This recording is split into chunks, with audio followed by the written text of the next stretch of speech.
So I want to share with you what I call the kingdom keys for success. We are about to go through some crisis in this country and every country. Some of you will lose your job. Some of your business will collapse. Some of you will have downsizing and right sizing. Some of you will have problems trying to keep your house. And some of you are going to actually lose your capacity to generate income. And I've been sent here by God, perhaps just among the other leaders, to tell you, look, if you're going to make it through the crisis, you have to focus on management.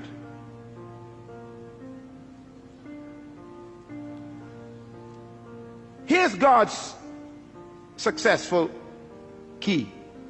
Genesis 1:28 says these words, and the Lord blessed them, and God said unto them, be fruitful and multiply and replenish the earth and subdue it, and have dominion over the fish of the sea, the fowl of the air, and over every living thing that creeps upon the ground. Now, listen carefully, because this is really the heart of God's mandate. In Genesis 1:26, God says these words about you. Let them have dominion over the earth. In Genesis chapter 1 verse 28, God tells us how to do it. Dominion means to govern, to rule, to control, to manage, to lead. Now in verse 28, he tells us how to dominate the earth. He gives us the process. Please get your pen. You're going to write this down, because anyone who wants to dominate in the earth will have to follow God's simple process. First of all, the 4 keys or principles of success in God's program. Number 1, be fruitful. God never said to be seedful. The first command God gave man was to be what? Fruitful. It's impossible to produce fruit unless it was preceded by seed. God will never demand what doesn't exist already. So God's first command is to be fruitful. Now, when I looked at the word fruitful in the original Hebrew, it does not mean to have children. It shocked me. For example, if having children was the essence of God's command, then Abraham didn't do a good job with just one legitimate child.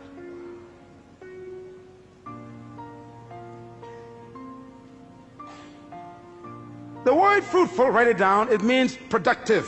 Be productive. God's first command to humans is be productive. That means produce something. Poverty is the absence of self-production. I remember when Jesus was laying on the floor one day eating, a woman walked in. It was illegal for her to do that where men were eating at that time, and she stepped over Peter, James, and John, and she came to him, and she took this beautiful stone bottle, and she broke the top, and she poured this ointment over his body, and she began to rub it into his flesh and into his feet, and the scent filled the room. And right away the men knew this scent indicates a quality of ointment that was very expensive. Matter of fact, it was imported from Egypt. They knew it. It was used for embalming bodies. It cost $12,000 to $13,000 US in our day. That's why they said this is a year's wages in one bottle. And they complained to him and said, sir, why do you let this woman waste this precious money on your body? And Jesus said something very important. They said it could have been given to the poor. His answer was, the poor you always have with you. Now, when I looked at the word poor there, it shocked me. It doesn't mean those who lack. It means non-productive ones.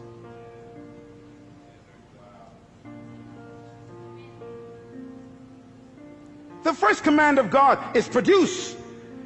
Poverty is when you stop producing. And by the way, stay with me here. God said to Adam, be fruitful. God never gave Adam a chair or a table. He hid them in the trees.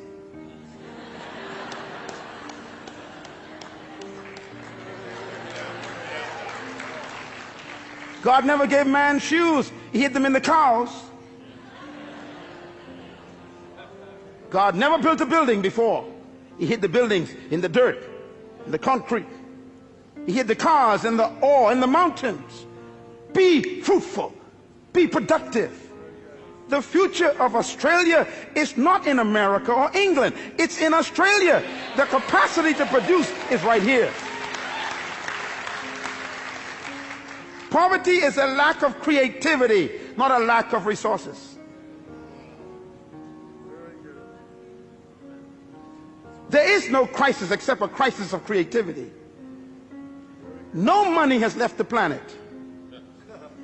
No matter what they say around the world, no money went to the moon, no money went to Mars. It's all still here.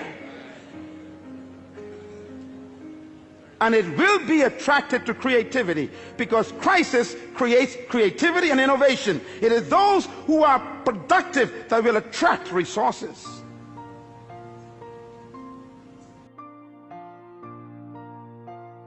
Is multiply.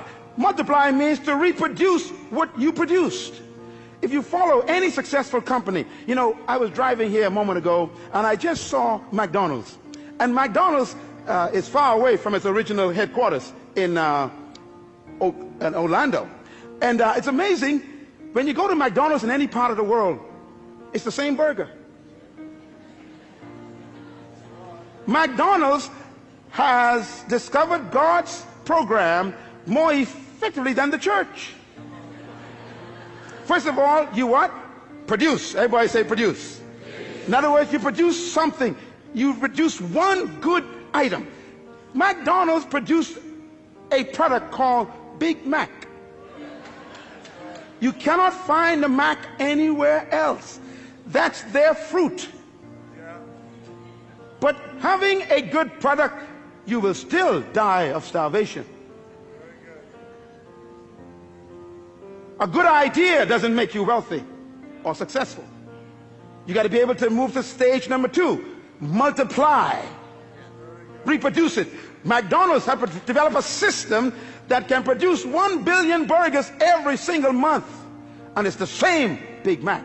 In China, in Ukraine, in Mexico, it's the same burger. In the Bahamas, in Jamaica, in Trinidad, in London, it's the same burger. Why? They have learned to move God's second stage. They produce and then they reproduce.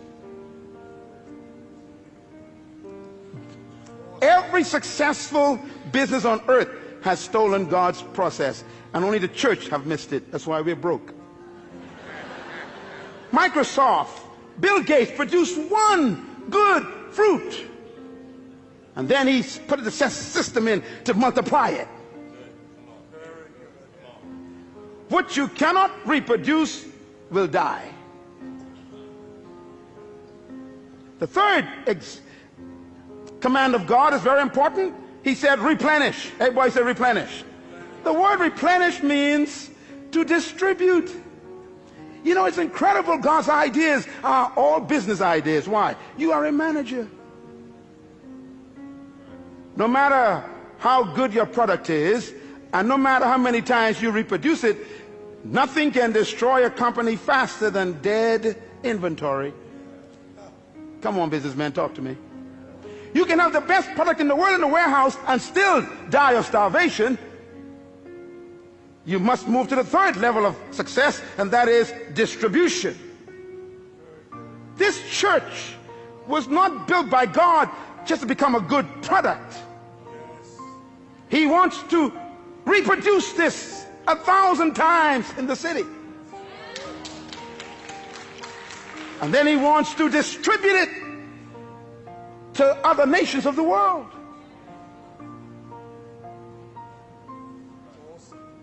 Any company, anywhere in the world, who are successful have followed God's program. The fourth level of God's success management program is, he said, subdue. Subdue means to control the market. You know, McDonald's have no interest in competition. They are after domination. Yeah. If you are in business and you don't have a plan to dominate the market, get out of the business. Bill Gates is the wealthiest man in the world today because he was the most successful human so far in our generation who successfully followed God's program. He produced a fruit, he reproduced it, and then he distributed it in every computer, and he was so successful that the entire government was threatened in the United States. He began to dominate the entire computer market. So they called him into Congress, sat him down, and said, "You can't do this. You're too successful. You can't control every computer in the world." His success made him a threat. What are you doing with your gift? That's why I'm here today. You were born with a gift. Oh, I need 2 more sessions for this. This is too important. Listen to me. Your life is a packaged seed bag.